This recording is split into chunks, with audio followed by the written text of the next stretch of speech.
Good morning, everyone. I don't think I know any of you from before, even if I've been working a bit internationally some years ago in Graciela's international department that she had managed some years ago. But now I work in the research department doing quantitative as well as qualitative research, and also some desk research as well, as I used to do earlier on. And so I've been studying a bit the PIAAC results, so that's why I'm invited here today. And as I have only 20 minutes, I think you won't get all the answers from me, and I don't even know all the answers. And I don't think even the researchers know all the answers yet. So I think my main task here today will be to ask some questions. Which cognitive skills do we need more in this century than we did ever before? And could we say that digital literacy simply is the new literacy of our times? And here is a quote that I have stolen from William Thorne. He is an OECD researcher who visited Oslo on the day of the release of the PIAAC results. And on his presentation, there was a slide saying, "Skills transform lives and drive economies. What people know and do with what they know has a major impact on their life chances." And one aspect of PIAAC that was not in the two earlier surveys, IRS and all, is the focus on use, on how we use the skills. And you will see that that's what I have focused on when I have read the PIAAC results. Are you all familiar with this? Yeah. With the three components in PIAAC? Yeah. And that the background questionnaire is much larger than the earlier surveys were. Okay, so I don't have to say anything about this. I think you should. I shouldn't maybe. Okay. Quickly. Well, there are three components in PIAAC. It's the literacy component, and the numeracy, and the problem solving and technology-rich environments. And there is this background questionnaire, which everyone starts with, which is much more complex than the previous questionnaires. And those who answer that they have no computer experience, they take a paper-based test and follow this path here. But those who answer that they have some computer experience, they follow this path through the test and take the test digitally. But as I have understood it, no one takes the test in all three components. And it's I think this test is highly adaptive. It cannot be semi-adaptive. It must be fully adaptive, I think. And in all three components, the maximum of points you may have is 500 points. And the literacy and numeracy components have 5 levels, and the problem-solving component has 3 levels, or 4 if you include the under level 3 level. Okay? You understand what is an adaptive test. You don't get through all the questions, but according to how you answer some of the questions, you are led to the most difficult ones or to the easy ones. And that's why there's such a wealth of questions behind. Sorry, I'm making it difficult for you. I didn't think of it. Thank you, Graciela. You follow a path instead of taking a complete test.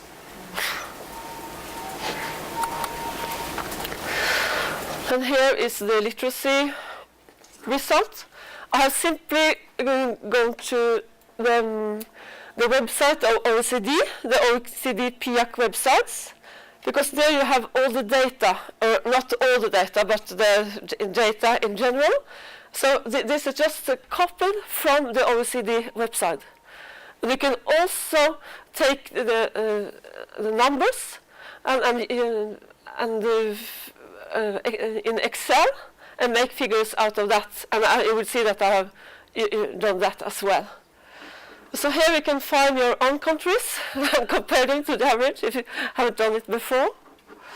So, this is those who score at the level 4 or 5, and there is level 3 and 2 and 1, and there are the missing ones.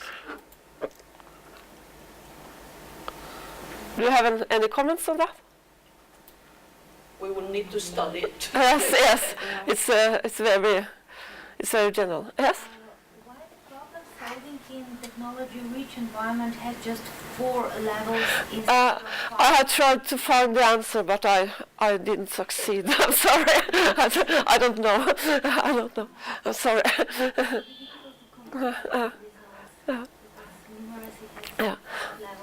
I don't know why. I thought I should have sent an email to my manager, who now works, as Graciela said, who now works in the knowledge ministry, but I didn't have the time to do it. But so I don't know, quite simply. And here I have. I just took the numbers from the data page at the OECD with the OECD average numbers of the reading at work, you might say extract, because this is at a very aggregate level. You know, some in my department, they compared the PIAAC results with toothpaste. You just squeeze it and it just comes out and you don't know how they produced it. It's just like a black box. That's the researchers produce. So I don't even know if this median reading at work is about how often the respondents use the reading at work, or if it includes anything else. That's also something I should have asked my manager about. But my point here is to show that the more often, the more you use your skills, the better you are. Because those who don't... Oh, there's a telephone. Sorry. Those who don't use the reading so much at work, they also are at the lowest levels of literacy proficiency. So we see that the more you use your skills at work, the higher your proficiency are. And it's just the same in numeracy as well. It's just the same. So it's positively proportional, those two components, reading at work and literacy. I was in Canada at the Fall Institute of Center for Literacy in Montreal this autumn. And there was a researcher from the United States, David Rosen. He was there, and he was quoted with this question: "Is digital literacy the new literacy?" And I found this phrase from a blog that he has, where he writes, "Digital literacy may not be a separate kind of literacy, but rather a descriptive phase for how people get and perhaps use meaning in a digital milieu." And you know, the literacy component in PIAAC is both printed text and digital text. And maybe in our times, maybe we read much more digital text and we read the printed text.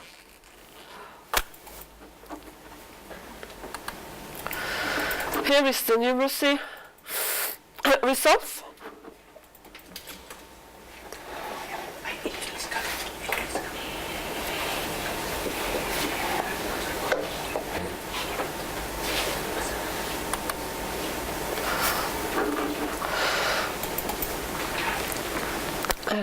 The problem solving in technology-rich environments component is about the specific types of problems people deal with when using ICT.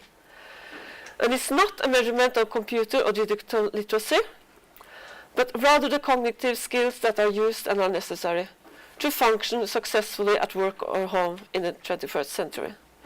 So this I have just stolen from a from a document. You know.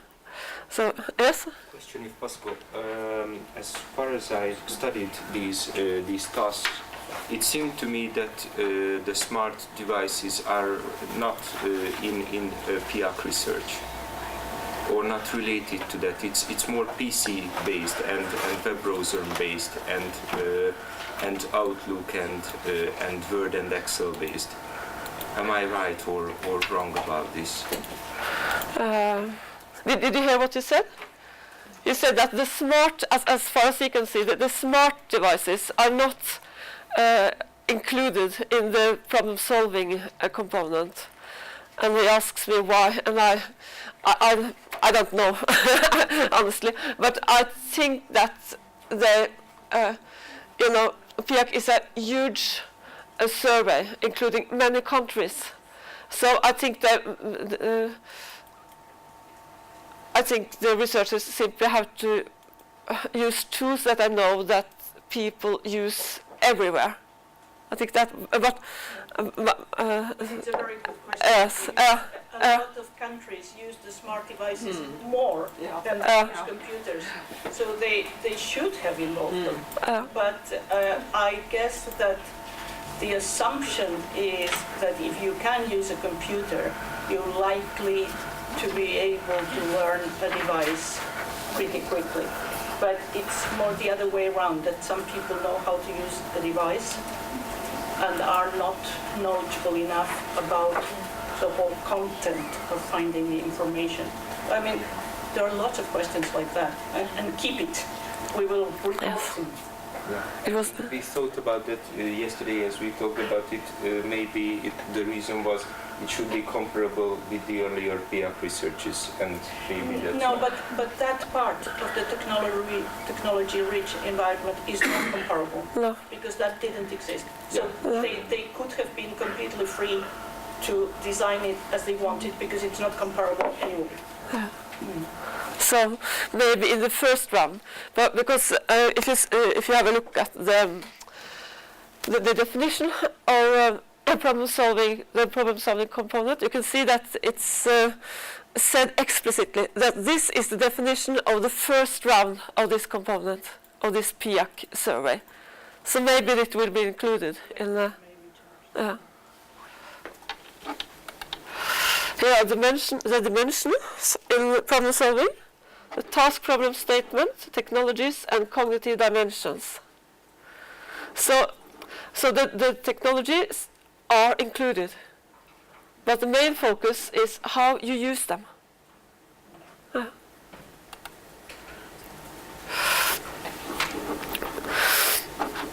Here is the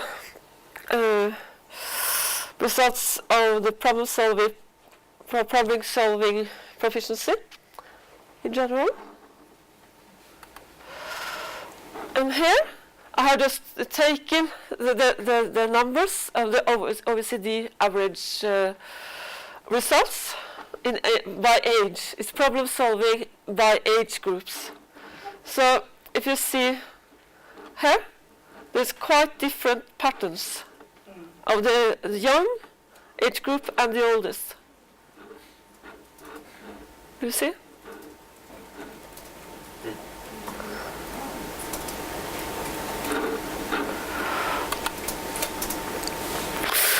And I thought it might be interesting as well to take a look at the percentage of the adults with no computer experience. And you see that the oldest adults, the group is much larger.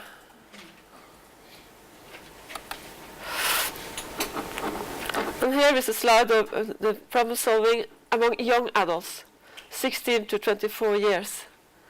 Because of course that's important. That's an important question question because they are the up and coming people.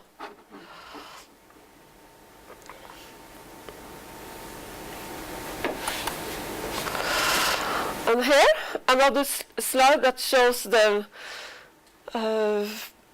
proportionality between use and proficiency. Because here it's the problem solving by occupations. So you see those who work in elementary occupations, which could be, for instance, cleaners, agricultural and forestry workers, much smaller proportions of those professions are at level 2 and 3 than in the skilled occupations. You can see there's a direct proportionality here between the occupations and the proficiency in the problem solving.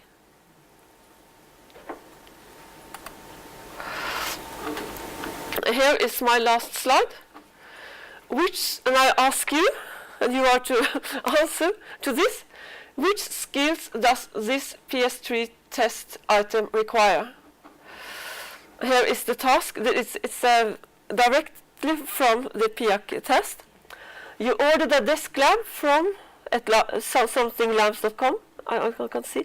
The desk lamp arrived, but it was not the color you ordered. Using the company's website, arrange to exchange the lamp you received for the one you ordered. Once you have finished, click next to go on.